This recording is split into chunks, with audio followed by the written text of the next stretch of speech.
What's up, guys? My name is Jordan McAbee, owner-operator of FantasyRacingOnline.com, and today we're building lineups for Daytona. Oh, this is a fun one. Daytona is always great. Daytona is always one of the best tracks to build lineups for. Same with Talladega. It is the most fun, yet the most, what do I want to say? Frustrating thing. When your lineup looks great with 2 laps to go and then a wreck happens and you're done. But funny story with the duels on Thursday night. One of my friends in my hometown, he messaged me and said he was going to play DraftKings for the first time. And I gave him, he's kind of read my stuff a little bit. Didn't ask for too much advice, but he put some lineups in and he did pretty good. And I think he's pretty hooked now. So shout out to Lee. Wait for that first week of you playing and you get absolutely crushed. That's always fun. Another fun thing that happened before we get into this little breakdown. Austin Dillon won the duel. And, you know, every single time every single time he has a good race, like once every 3 or 4 months, his fans come out and are very vocal at how good he actually is and how he should be in the Cup Series and he has wins. Yeah.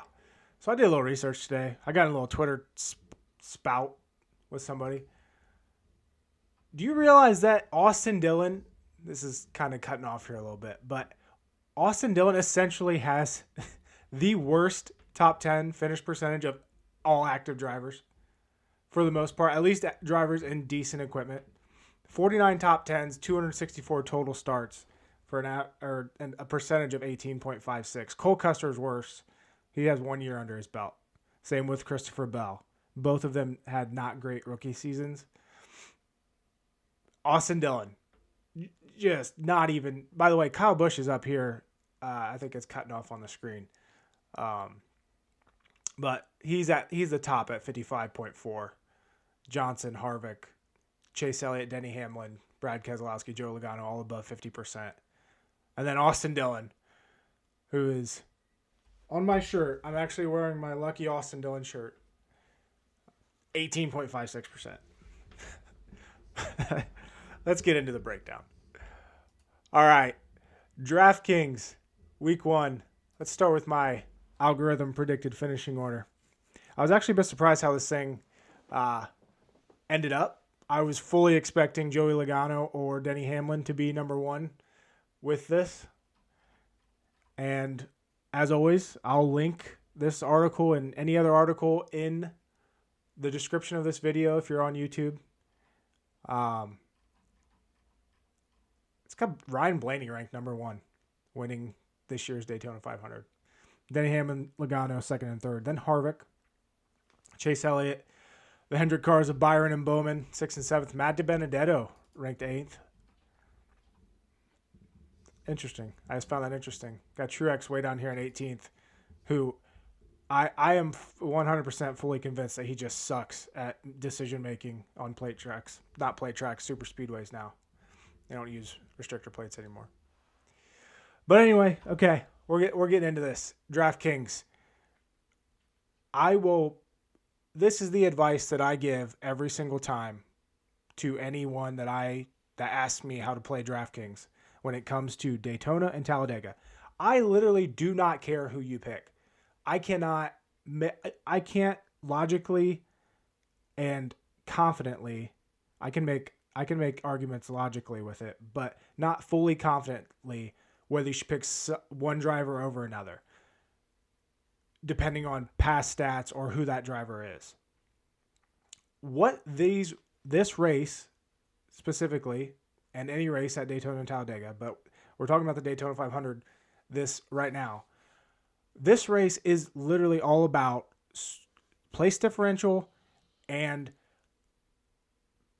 finishing position. Sorry. I'm going to bring up a little chart here. There we go. The top row is starting position.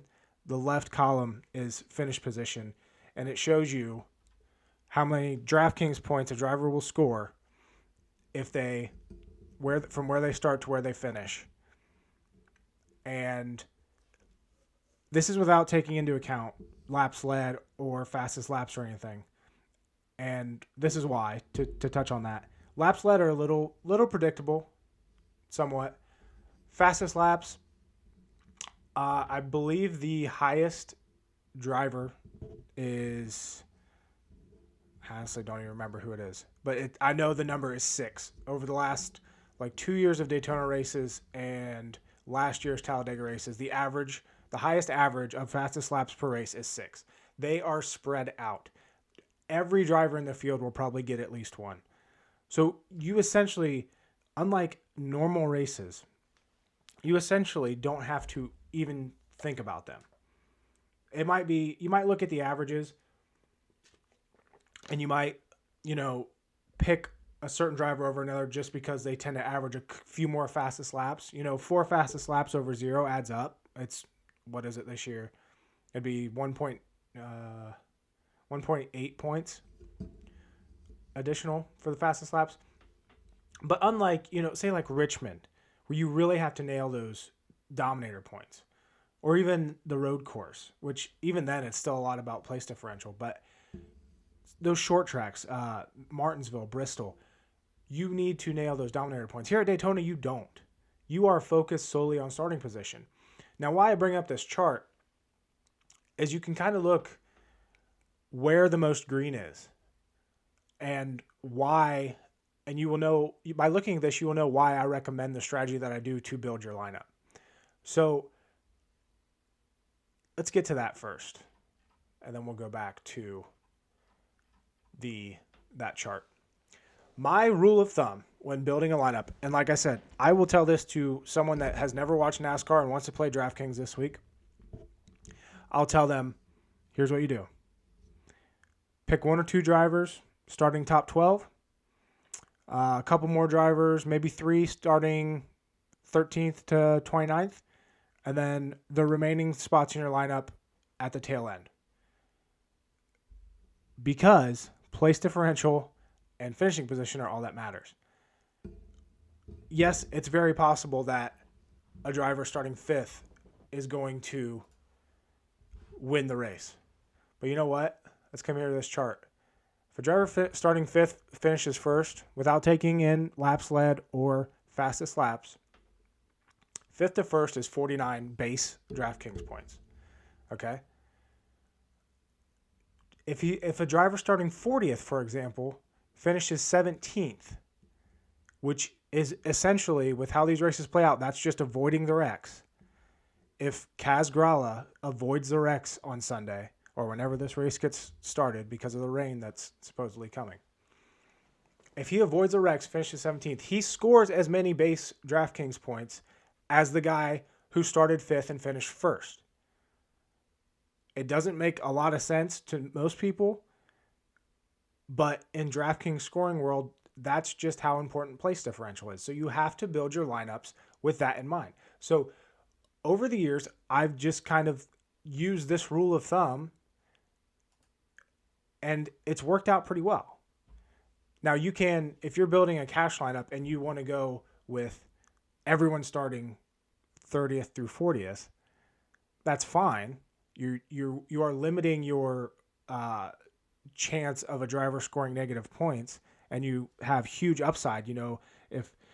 If the back markers avoid the wrecks and finish the race, we'll have guys like BJ McLeod, who typically finishes 35th. If he avoids the wrecks in the Daytona 500, he'll finish probably top 20. It's a great way to just get a good amount of points and then hopefully double your money. But if you're looking for those GPP wins, tournament wins, you need to differentiate your lineup, not only through starting position of your drivers, but also chances are with drivers that most people aren't using this week. So that's why But a lot of people have caught on to the fact of I need to pick people that start further back. It's those middle parts of 10th through 24th probably, I would guess, that people don't know really what to do with. And that is where you can gain an advantage. But sticking to this rule of thumb, because here's the thing. The top scoring drivers, there's going to be good scoring drivers coming from the higher spots. It's just bound to happen. The thing is, when coming up and following this rule of thumb, the chances are the highest scoring drivers are going to be the ones that don't start in the top five. I don't have the stat off the top of my head, but it's very rare for a top five starting driver to be one of the top scoring DraftKings drivers in a race at Daytona or Talladega. And then my final point here, it's fine to leave plenty of salary cap on the table. I'll build lineups that have $10,000 left. It's fine. Because you know what? You're just going for maximum points. And maximum points in these races doesn't come down to maximizing the total salary cap as it does in normal races at the vast majority of other tracks that they race at.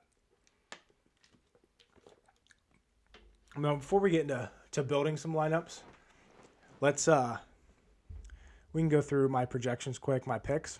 I honestly, to be completely honest, I do my projections, I post them, and that's probably the last time that why is Alexa talking to me? That's probably,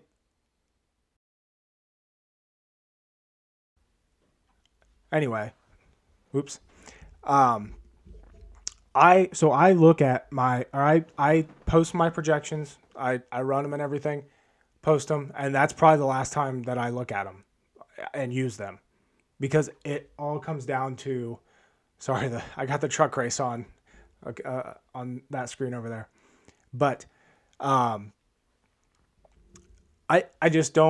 don't use them like I do at other tracks. This Daytona is all about, for me, it's about building fun lineups and then enjoying the race on Sunday, because I don't know what the hell's going to happen.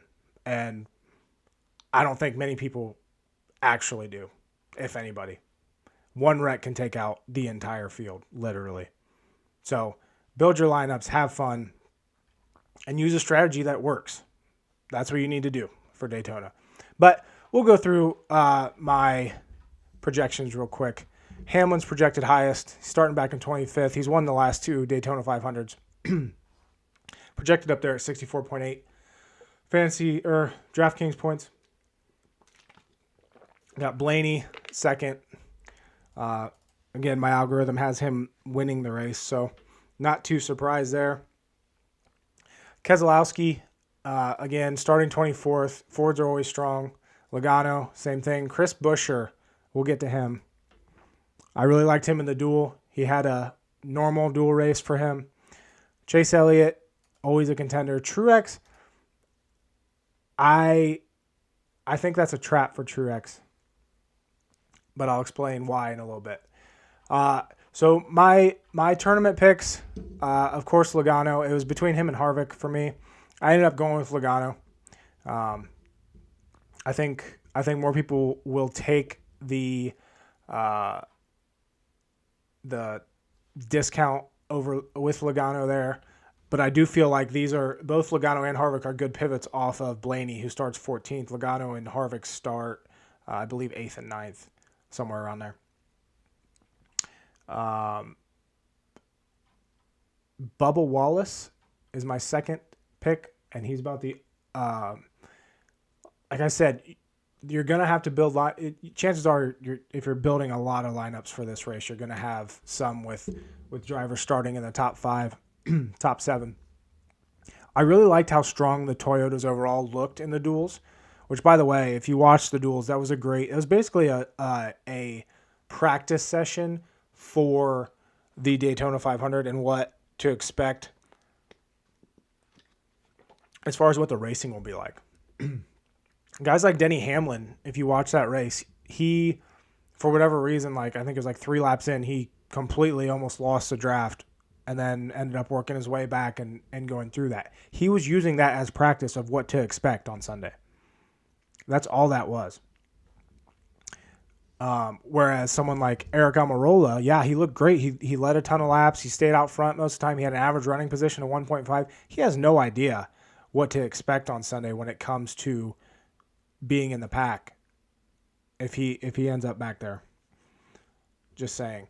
But again, I think the Toyotas looked really good in that race, so I like Bubba Wallace. Plus, he's really good. He's been really good at Daytona. Like, he has the best average finish among active drivers at Daytona, believe it or not, at 14.9. Only one bad finish here, 38th in the 2019 Daytona 500, as you can see here. 2 top 5s and 7 starts, and that was when he was with Richard Petty Motorsports. Now with his new team, that is an upgrade. Chris Buescher, I talked about him a lot if you read my dual content. He starts 22nd, which, like I said, is right in that range of the drivers that a lot of people don't know what to do with. I love Chris Buescher. He might be my highest owned driver this week, not even kidding. Last year he finished top 10 in all 4 super speedway races. Only Denny Hamlin was the other one to do that. And Buescher also has 5 top 10s in his last 7 races at Daytona. 2 top 10s in the last 3 Daytona 500s. He has a Ford engine, which I love, and he's good here. He gets to the end. And got another Ford as my 4th GPP pick that I wrote up, Michael McDowell. It's usually plug in Corey LaJoie and roll with it. But LaJoie starts, I think, 16th. I should pull up the starting lineup here. But McDowell's a little bit further back, I think 17th. Here's the thing about McDowell, though. Again, Ford. LaJoie's running a Chevy this year, so don't love that. Chevys don't race well at Daytona and Talladega. But McDowell, 15th or better in 9 of his last 10 starts at Daytona. Last 3 Daytona 500s, 14th, 5th, and 9th. I'm not saying he's underrated, but nobody's talking about him.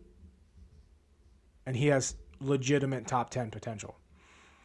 Cash Core, my boy, if you know me, you know my disdain for Denny Hamlin, but I cannot argue against how great he is at these tracks. Last year on super speedways, he finished first, 4th, 3rd, and 1st. Just ridiculous. He's won the last 2 Daytona 500s. He had the best car, I think, in the dual race. Plus, he was just messing around trying to figure out what it was going to do in traffic. My second cash guy is Austin Cindric. I love that he's in a Penske car. Should have plenty of power. He was looking really good in his duel up until the speeding penalty. Him and Kaz Grala are the safest DraftKings options this week.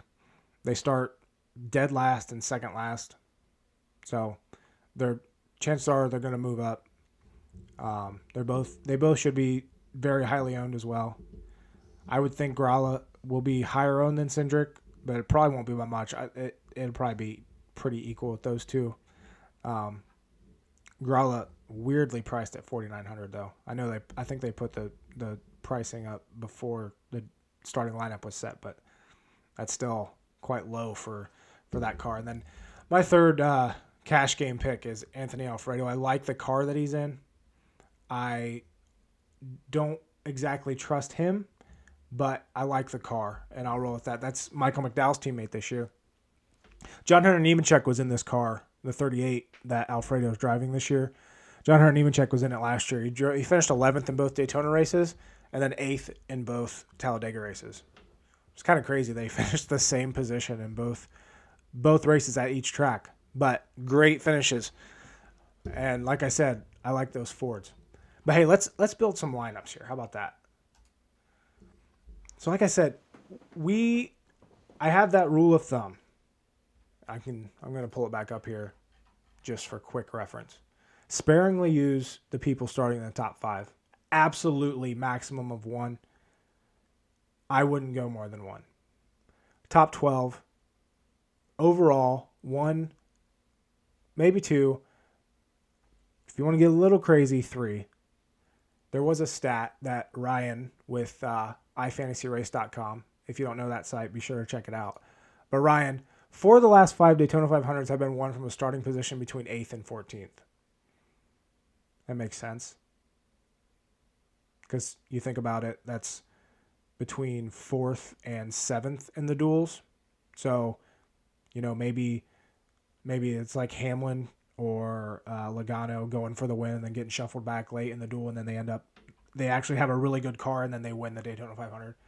But, big names in that range: Harvick, Logano, Kyle Busch, Elliott, Larson, Blaney. I wouldn't be surprised at all if one of those guys won, especially Blaney. Hopefully my algorithm nails that this week. But then, yes, so filling in the rest of your lineup, 2 or 3 drivers between 13th and 29th, and then the back markers, which I have no problem running guys like BJ McLeod, Derek Cope, people like that, Quinn Houff. I don't think he's going to make that mistake of trying to turn into the pits from the start of turn 3 again. But all those guys have to do, those Rick Ware cars aren't good cars. But what they do is they just go out there and ride around. They might lose a lap under green. They don't care. They're waiting for the big one to happen, and then they move up 15 to 20 spots. You'll see those guys picked. These are the only races really that they are viable options. And it's perfectly fine to make lineups with them. Because if the big one happens, if the big one happens and they make it through and they finish 12th, chances are they're going to be in the optimal lineup, depending on how the rest of or close to it, So let's make a lineup here. Start with Logano. How about, I got to throw Buescher on there. I am obsessed with running Chris Buescher in the Daytona 500. Do we throw Hamlin on it too? Get 2 real race contenders, or how about we go Blaney too? I'm interested to see how highly owned Denny Hamlin is. I'm gonna pull up last year's. I think I have last year's percentage, because I remember last year it was lower than I anticipated. Last year was 2020, Jordan. Come on. Man, they're wrecking a lot in that truck race. Here we go.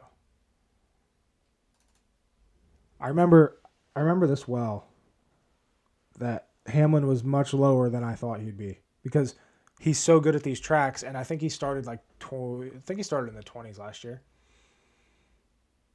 He was still high. He was the second highest owned on the slate, but he was only 36%. Last year, Kyle Busch was 46% highest owned. I should probably pull up the starting lineup. Getting the wheel spin again. There we go.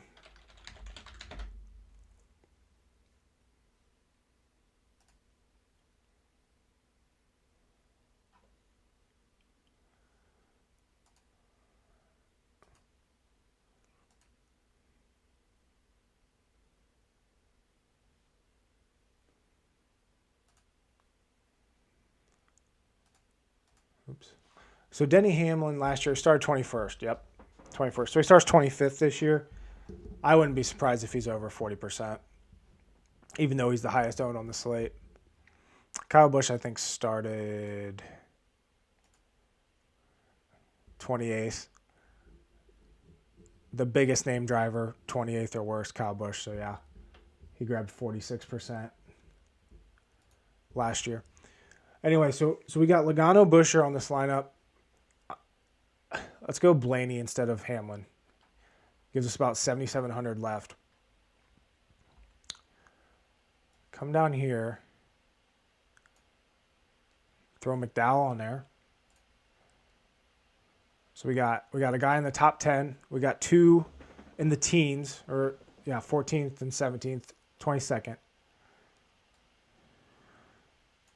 Like I said, I really like Cindric in that Penske car.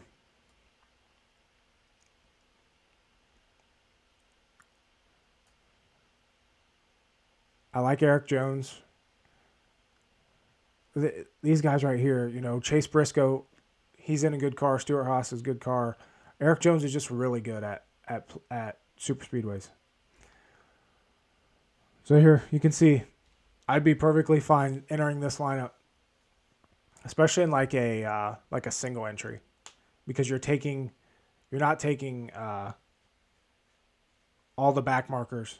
You got race winner potential on here with Logano and Blaney, and then you got place differential with the rest of them. So Blaney, Logano, Jones, Buescher, McDowell, and Cindric. There's potential in that lineup. I like that actually a lot. And then you can always, you can differentiate the same lineup if you want, just swapping drivers. So take out Blaney, throw in Hamlin. You still have 2 race-winning potential cars on there. And hell, you could do Hamlin, Blaney, and Logano all in the same lineup if you really wanted to. Logano, Blaney, Hamlin, McDowell, Cindric, Jones. Or McDowell, Cindric, Buescher. Or McDowell, Cindric, Custer. Custer had awful stats on super speedways last year, but Stuart Haas car. You got Jamie McMurray starting there in 19th. There's always the word potential follows Jamie McMurray around at super speedway tracks, and so does disappointment. Watch, he's going to go finish top 5 now that I say that. The guy just disappoints with his runs a lot, and I don't fully trust the Spire cars.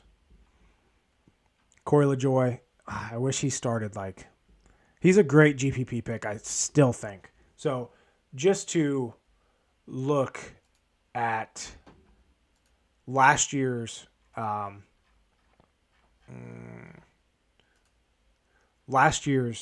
super speedway average finishes. Denny Hamlin, ridiculous 2.25 average finish on them last year. Chris Buescher, second best if you don't count David Reagan, who only ran the Daytona 500. Chris Buescher, top 9 every single race, average finish is 6th. Blaney had a bad race at the second Talladega, 2nd, 1st, and 6th in the other 3 super speedway races. Bowman, Harvick, Byron. Byron won at the second Daytona race. Speaking of which, we already talked about this. Remember the chart. How dumb it is to pick the pole sitter, pick Byron. If I'm mass multi-entering, if I'm putting in 150 lineups into a contest, which I'm not, I usually don't for Daytona. You have to have some exposure just in case, I think, but minimal. Very minimal. It's just, it doesn't work out. It doesn't work out. It just doesn't work out. Look at this, though. These last 2 drivers, average finish on super speedways last year. Bubba Wallace, 14.5. Top 15 in 3 of the 4. 5th at the second Daytona race. Eric Jones, top 5s in both Talladega races, average finish of 15th. Yes, Eric Jones is moving from Joe Gibbs Racing to Richard Petty Motorsports, but he's running that car that Bubba Wallace was in. Bubba Wallace showed that car can compete at these tracks. Eric Jones starts 31st. Solid option, especially for cash games. Speaking of Bubba Wallace, let's do a lineup with him in it, since I wrote him up. So there's your Bubba Wallace will be your high starter here. What if we throw Keselowski on there in 24th? I'm going to go back to my algorithm here. It's got DiBenedetto ranked 8th.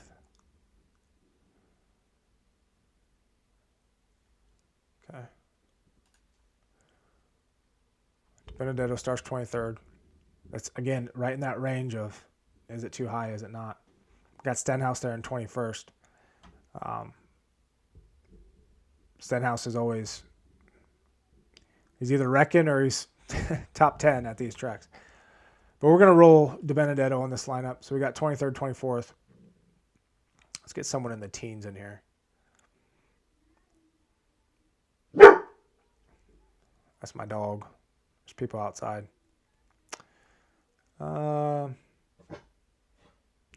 Hey, stop it. Oops.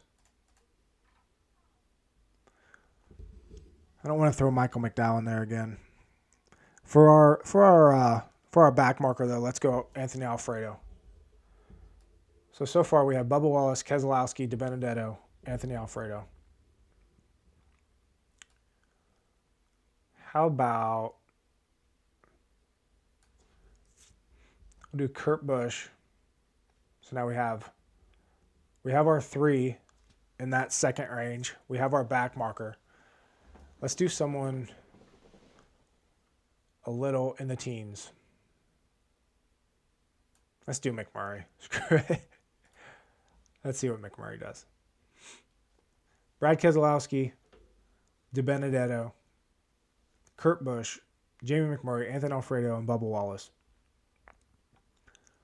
I don't love the lineup as much as I did the last ones or the previous ones that we made, but I think it's a solid lineup. It has potential. I like to have 2 potential race winners in my lineup, and there's Keselowski. He's always solid. He just wrecks a lot at these super speedways. And then if Bubba Wallace is as strong as I think he may be, there's your 2. It's not a conventional 2, but it's 2. What about Chase Elliott? Defending champ comes back, wins the Daytona 500. That'd be pretty fun.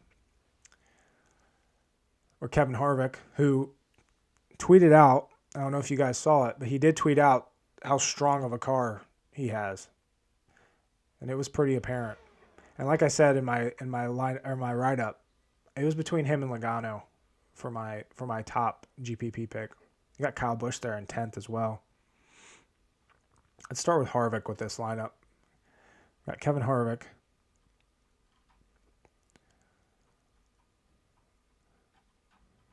Go back and grab Tyler Reddick.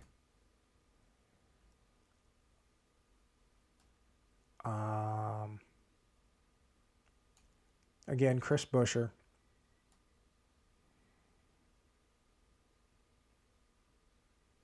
How about Kyle Larson? Is it just me or is nobody talking about Kyle Larson? Barely at all. One of the most talented drivers in the garage.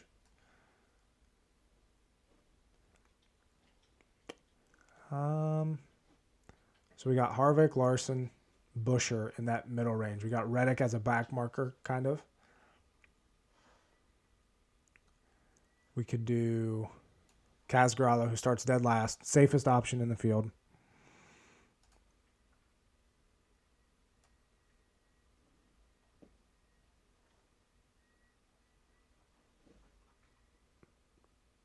And then let's throw in Chase Briscoe.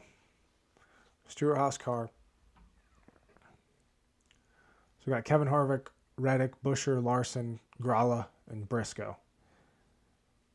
Race winner potential in Harvick, possibly Larson. Solid. Like I said, Buescher is my favorite play on this slate for sure. Reddick has the place differential potential. I don't think he ran too well, finished too well on super speedways last year. But 28th, 29th, 20th, and 7th. So we finished 7th in the second Talladega race. If we could pull that off again, that'd be nice. And we'll do one more lineup. We'll do Chase Elliott. Best friends, Chase Elliott, Ryan Blaney to start off with. Hopefully Blaney doesn't get payback from the Busch clash. Did we ever talk about Truex? I know I said I was going to. He is awful at super speedway races. just, I don't even know if awful is a word. Even his move he made when he could have won the duel, I don't know what he was doing. I really don't. He might have been like Hamlin and ran out of fuel, but I don't remember that. Don't get me wrong, he'll have good finishes, but look at this. 4th in last year's August race at Daytona, 2nd in the July race of 2018, 2nd in the 2016 Daytona 500, 8th in the 2015 Daytona 500. I forgot that Furniture Row ran Chevrolet up until 2016. But, okay, so yes, four top 8 finishes, 3 of them top 5s in the last 12 Daytona races. Other finishes, 32nd, 22nd, 35th, 18th, 34th, 13th, 29th, 38th.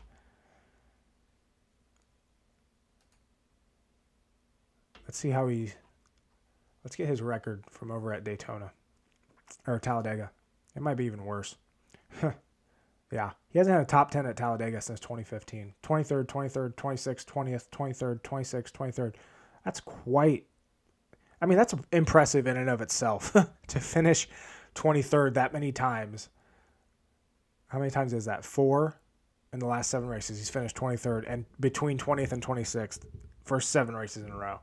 Before that, 35th and 40th. He hasn't finished better than 20th at Talladega since 2016. 10 races ago. So, yeah. In my opinion, the biggest trap here, as far as chalk pick, would be Martin Truex Jr. at 9,300 starting 26th. He should be relatively high owned because of his name, his lower price, and the fact that he's starting 26th. I will, especially in single entry or 3 entry max contest, just completely fade him. I wouldn't completely fade him in mass, if you're putting in 150 lineups, but I'd definitely be underweight. If you think the field's going to be at 40, I'd go 15. But anyway, back to this lineup. So we got Chase Elliott, Ryan Blaney starting 12th and 14th. We can throw in... Let's do one with LaJoie on it.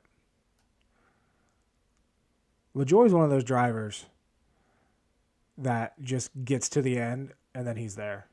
He is a super risky GPP pick, but then when he finishes well and he's one of the highest scoring drivers on the slate, you're like, it makes sense. He does it all the time. I think in 2019, he scored the most DraftKings points per race on super speedways. I wrote an article about it, but I'm not going to find it now. Okay, we got Elliott, Blaney, LaJoie. Go Ross Chastain, starting back in 34th. Let's get another back marker here. And I'm not saying specifically back marker, but starting far back.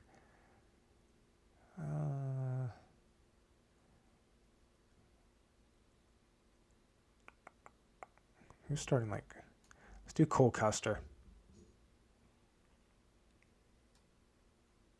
Yeah. We'll go Eric Jones here. So we got Eric Jones, Ross Chastain, LaJoie, Blaney Elliott, who both could win.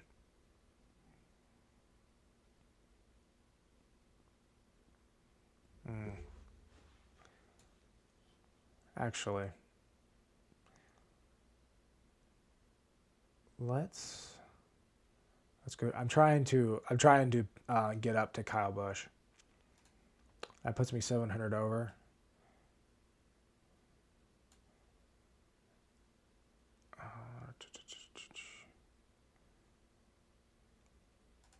We'll cut LaJoie out and throw in Kaz Grala.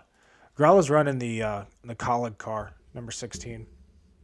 They have a great super speedway package in Xfinity. Hopefully he can show up on Sunday. And looks like Ben Rhodes won the truck race. But yeah, so this lineup, So going back to our formula of how to build a DraftKings lineup for these super speedways, this isn't like follow it to a T and nothing else. So this is kind of 3 back markers, 3 high place finishers. But the thing with this lineup construction, we have Chase Elliott, Blaney, Kyle Busch, Chastain, Jones, and Gralla. You have 3 guys, Chase Elliott, Ryan Blaney, and Kyle Busch, that could win this race. Then you have the place differential plays of Jones, Chastain, and Gralla. And you can always come in here, and if you don't want to go with Jones, sub in Reddick. Don't want to go with Reddick, sub in Buescher.